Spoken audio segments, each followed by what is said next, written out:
Joey here in my personal space, such as it is. It's a little bit cramped. Got a big pile of laundry over here. Got my good chair to sleep in right there. High definition television and standard definition televisions right there. A couple of video game systems, satellite receiver, VCR. Alright, so my space is a bit cramped here and a bit messy, but what did I actually want to talk about at the moment?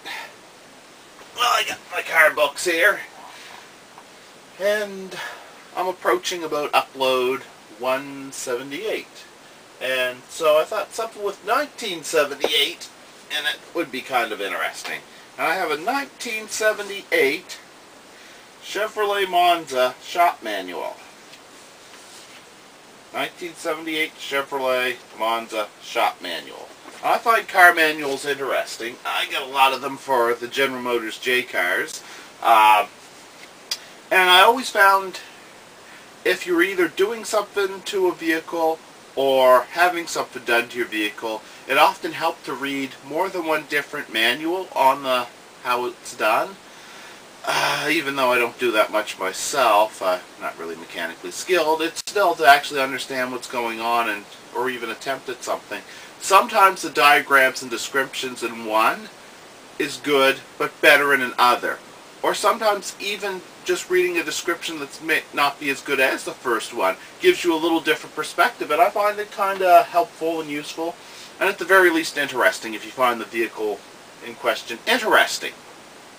So right here I have one for a 1978 Chevrolet MONZA, which is not going to be identical to any vehicle I have, because while I would love to add a Chevy MONZA to my vehicle collection, even though I'm not really a fan of rear-wheel drive, I did like those vehicles, and the General Motors H platform, the H cars, which started as the Vega. Not really a big Vega fan, nor the Pontiac Astri, the twin to it, but the H Special cars, the revised version of the H cars, which were the Chevy Monza, the Pontiac Sunbird, the Buick Skyhawk, and the Oldsmobile Starfire. I really like that name, Starfire. Were really cool looking cars, and they were a nice size. They're available with 4-cylinder engines, which unfortunately would be carbureted at that time, but hey, it's the best they had at the time. And often the factory shop manuals are interesting, and for example, if something's being done to an overhead valve 4-cylinder engine on a Cavalier, sometimes it helps to just look at a similar engine. And you might not think it, but the V8s that were used in these actually are laid out kind of similar, except for obviously the pistons are going to go off into a V shape rather than straight up, you know, like in the inline fours. But the camshaft position to the crankshaft and the timing chain, you'll look at that like, oh, that's very familiar to me. Oh, here's the 4-cylinder engines in these, the inline 4. It's a different inline 4, but it's lubricated by splash oiling. Very similar setup to what you'd find in a Cavalier for the 4-cylinder engine as well. So similarities are useful.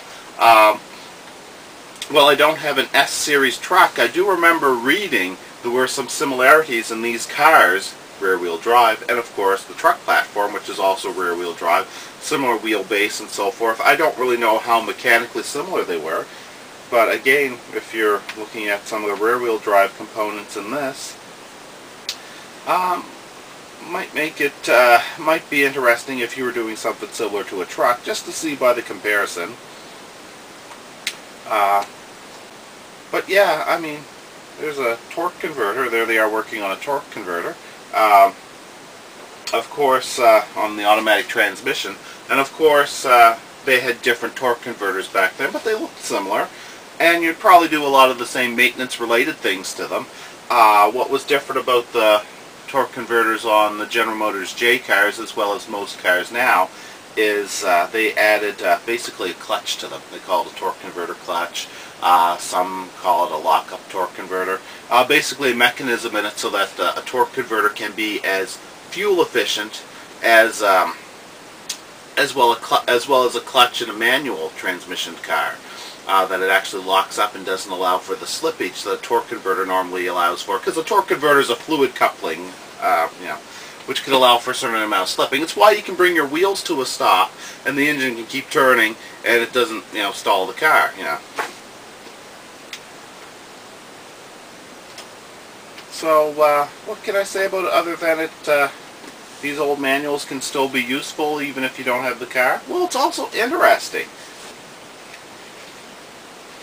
So anyway, it even has the vehicle identification numbers, how to translate them. So, the factory manuals are something that I find interesting. And this one is for a 1978 Chevrolet Monza, or as it says on the side here, 1978 Monza shop manual. Chevrolet service on the back. 1978, I mean. Must be having a dyslexic moment there. Oh, Lexdicia. 1978 Chevrolet Monza shop manual. And it is interesting. It even has like the accessories. Like right now I'm looking at a picture of the radio. Granted, it's not the prettiest picture book, but if you find cars interesting, this is actually in pretty good reading condition. And if I were to do something to a vehicle, or even have something done, it would be best to look at how that vehicle is set up. But personally, I kind of like flipping through the manuals on similar vehicles, and even different vehicles, just to see what's different about those vehicles. And so I'll put this right back up on the shelf in between this manual here, which is a supplement for the 1982 J car, 1982 Cavalier shop manual, and a supplement for the 1982 Cavalier and Pontiac J2000, which are both General Motors J cars. Oh, and the 1982, another J car, 1982 Oldsmobile Frienza. Work our way up to 1983 Cavalier, and more manuals as we scroll along. And prior to it, one on repairing convertible tops, some technically a magazine or flyer-like magazine put up by Canadian Tire, which has some car parts in it. Even the older ones are useful, not so much car parts, but car accessories. This one here is looking at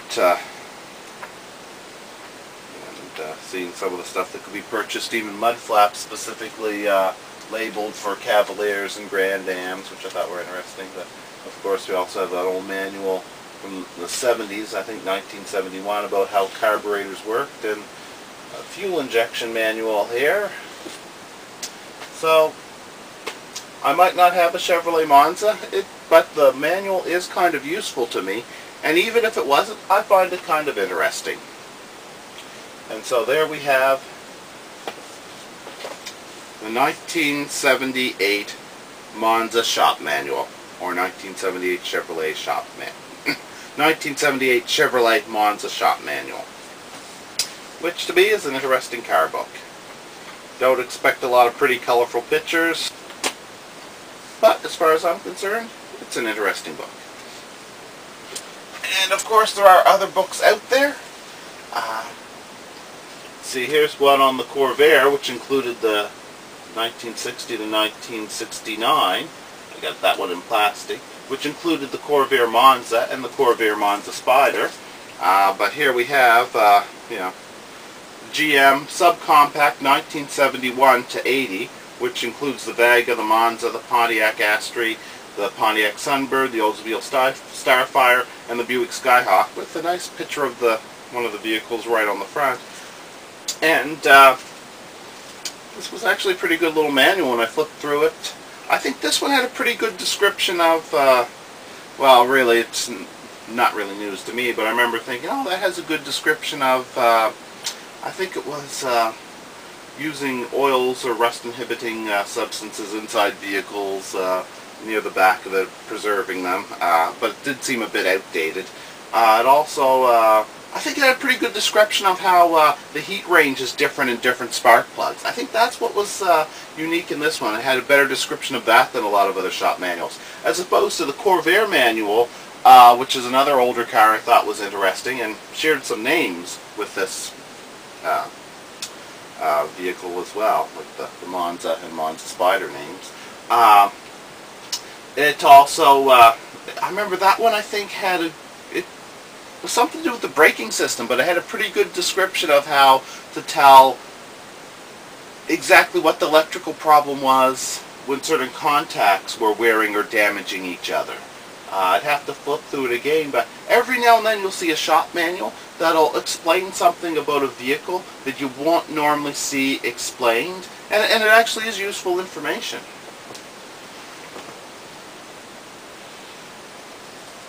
And of course next to it for the General Motors J car 1982, and the same vehicles 1982 through 87, 82 through 92, a different version of 82 through 92, and 82 through 94, and other two books similar but different prints of it, followed by one from 1982 through to 1996, and then one for the 95s through 2000s, and onward into some other vehicles. But there we have the 1978 Chevrolet Monza shop manual. And like I said, I find it interesting. That's what one of those books looks like. And I thought it was a pretty cool book. And I got it because I particularly got one from that year. I kind of found the Chevrolet Monzas interesting. And I wanted a car book from my birth year, 1978. And as I looked at it, was up to about upload 178. Everything except for the 9. I thought to myself, well, I'm going to take a look at that book.